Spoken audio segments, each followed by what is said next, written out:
We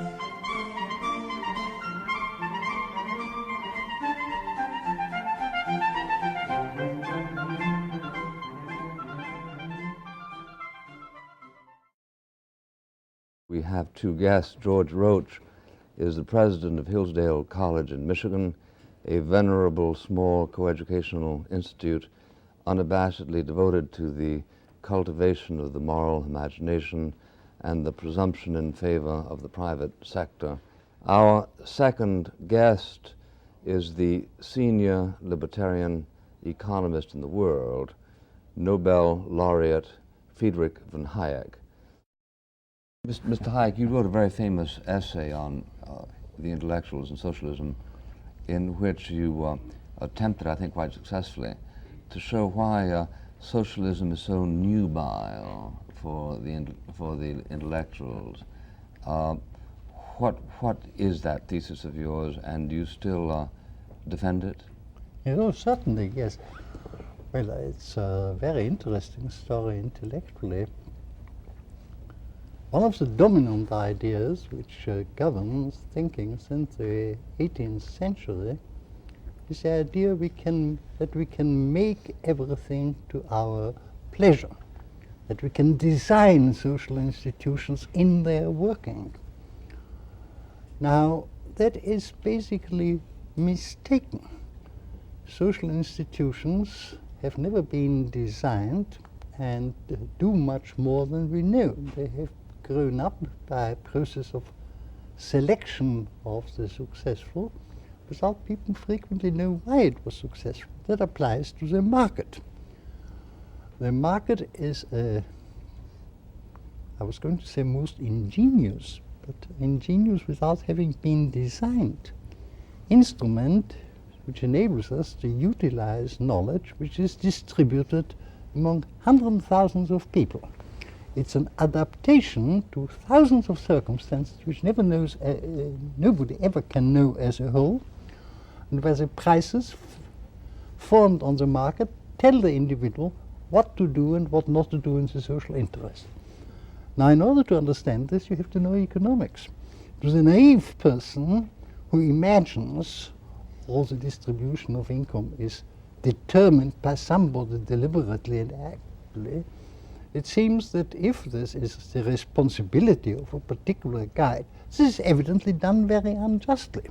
The fact is, it's not being done unjustly because we achieve all that we do achieve by having come to agree to play a sort of game in which the game of the market, as I like to call it, in which, because we are utilizing more information, more facts than anybody knows, the outcome for a particular individual is necessarily unpredictable. Now, an outcome which is unpredictable and undesigned by anybody cannot be just as little as the outcome of a game of chance can be a just game. But people resent this, and the people who imagine, oh, it should be possible to design all this, to arrange this, accept the government to do this in a manner that the distribution is just. Now, that is literally impossible, because it would require that all this widely dispersed information about particular facts and particular circumstances and particular gifts can be used and controlled by a central authority. Why couldn't the role of the justice maker come at the end of a process by taking from someone who has more than he needs for the purpose of satisfying somebody who has less than he needs? Because if he knows that part of his income is going to be taken from him, there's no inducement for him to do that particular thing. If I know that if I do a thing which will fetch a very high price, 2/3 of it are being taken from me, and I can do something much more pleasant for 1/3 of the income without paying any income tax, I'm going to do that and not going to do what's most beneficial to society. Well, but in point of fact, a great many people who are taxed at the 2/3 rate continue to be very productive. Well, I doubt whether they are as productive as they could be. All right, but let's say they are less productive than they could be. But how do you answer the question that the demands of justice are perhaps approached after you have permitted a natural distribution of the proceeds through the market There are mechanism. no possible rules of a just distribution in a system where the distribution is not deliberately the result of people bringing it about. I mean, justice is an attribute of individual action. I can be just or unjust towards my fellow man. But the conception of a social justice, to expect from an impersonal process which nobody can control to bring about a just result, is not only a meaningless conception, it's completely impossible. See, everybody talks about social justice, but if you press people to explain to you what they mean by social justice, what they would accept as just, nobody knows. I'm telling you because I've been trying for the past 20 years asking people, what really are your principles of social justice? Is it your notion that a society ought not to undertake redistribution because it cannot define justice, or because it has no legitimate authority to engage in the act of redistribution? Both, as a matter of fact. It occurs to me that such a thing as social justice becomes almost a contradiction in terms, because if you examine the philosophic roots that produced the modern egalitarian ideal, those roots contain all sorts of departures from the idea that it is possible to establish a difference between right and wrong. They deny the operation of a moral framework and ultimately come to the utilitarian goal that all ideas and all values are to be considered essentially on their own merits. And the same people who have said that and are busy then undercutting the more traditional values in Western civilization are the same people who then go on and prate about social justice as though somehow the assignment of numbers, of quantification, will tell us something about justice, and in fact it will not. So I don't think that you can define social justice. You can define social injustice. You can produce a socially unjust situation, but to do so, what you've really done is undercut individual morality and the opportunity to make those choices that have genuine moral content. Suppose you have a state in which extreme conditions exist. In one area of the state, $50 a year is spent towards the education of a child. In the other end of the state, $1,000 per year is spent towards the education of the child.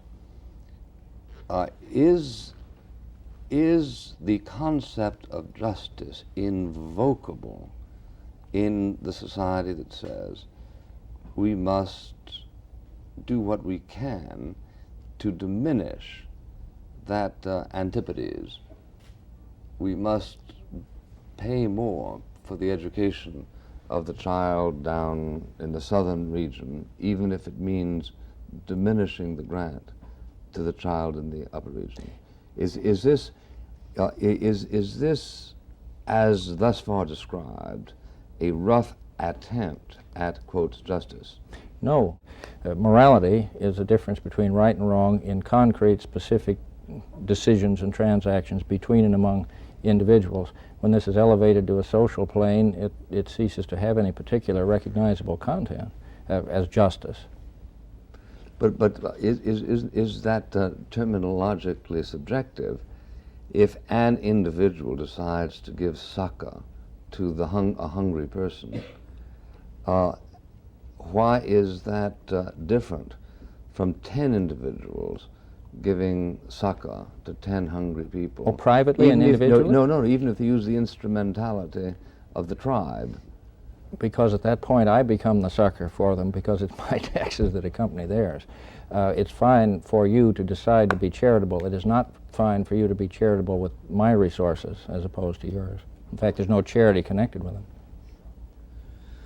Well, this really depends on the rules of society, doesn't it?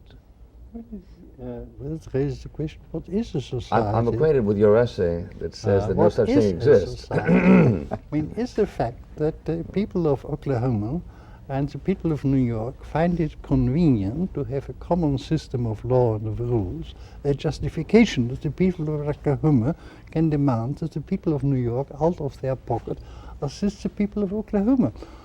I mean, it's a question which, once you ask it, you would agree there's nothing like a moral agreement which creates such a right. It's merely the fact, well, where there is the power, and once we have a common state, there is the power, it is accepted as legitimate that this power takes out of the pockets of the rich and out of the... now, does it mean that if we have a world government, we can tax the Americans to, all Americans, to 80% of their incomes in order to maintain the Chinese? I mean, that's the same principle applied. That once you have an international government, there would be the international power. You would have to claim that it is perfectly legitimate if that international government decides to tax all Americans to 80% of their income, hand it over to the Chinese, and feed the Chinese.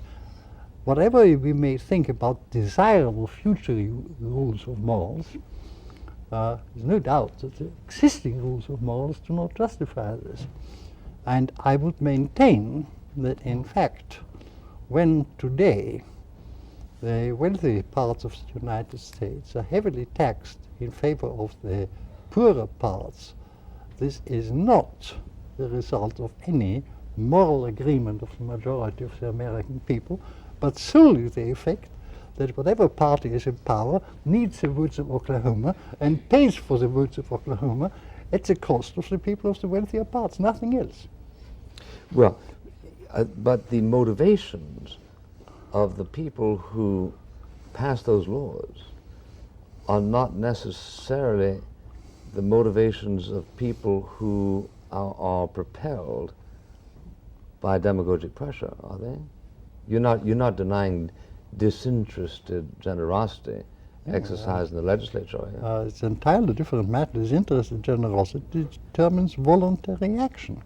But to claim that there is a consensus of the American people which authorizes the legislature to bring about a certain redistribution of income is in fact not true.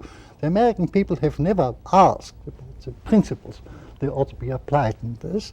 All they are asked, all they are told is that in fact the Republican Party, the Democratic Party, who promises you such and such, will be in power only if it buys the support of the people in Oklahoma. And since you know that you will get from the Democratic Party only what you expect from it, you vote from it, and you take into account the necessity that in order that the Democratic Party gets into power, it has to pay special benefits to the people of Oklahoma. That's what it comes to. Our examiner today is Mr. Jeff Greenfield. Is your skepticism about social justice confined to the sphere of economics, or are you skeptical about any ability to define it? Classical demand is that the state ought to treat all people equally, in spite of the fact that they are very unequal. You can't deduce from this the rule that because people are unequal, you ought to treat them unequally in order to make them equal. And that's what social justice amounts to. It's a demand that the state should treat the different people differently in order to place them in the same position. The rule of equal treatment applies only to things the state has to do in any case. But to making people equal a goal of governmental policy would force government to treat people very unequally indeed.